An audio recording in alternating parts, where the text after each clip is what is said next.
लतीफ जा जज़ीलो फरमाए जॾहिं कर थी आम सान्या सुपरीअ तॾहिं खां तिर जेतिरो होवे रन मिसरिया अंदर रूह रहाम सजण होता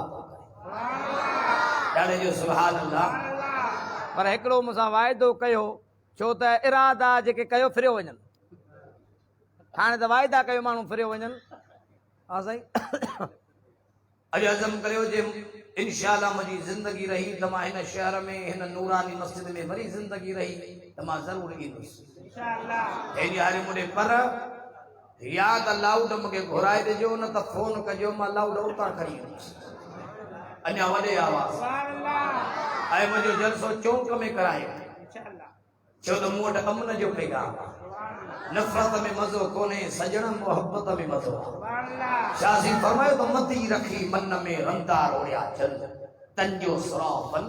दुख ई दाख़िल न कयो पर मोहब्बत रखी मन में रंदा रोड़िया जल तंजो सराफन अण तोड़ियो खाए ॾिसो कुर्ब गूंज न जा कीअं मनर कयो वतन थोड़े रंज रहन तब प्रीत न छनन पाण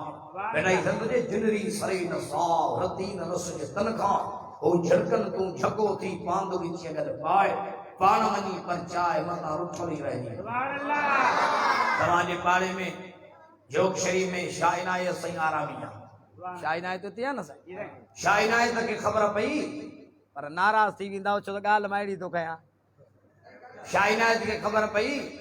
त हज़रत अब्दुल लतीफ़ भेटाईअ सां गॾु कोरी ऐं मोची वेठा केरु वेठा आहिनि कोरी मोची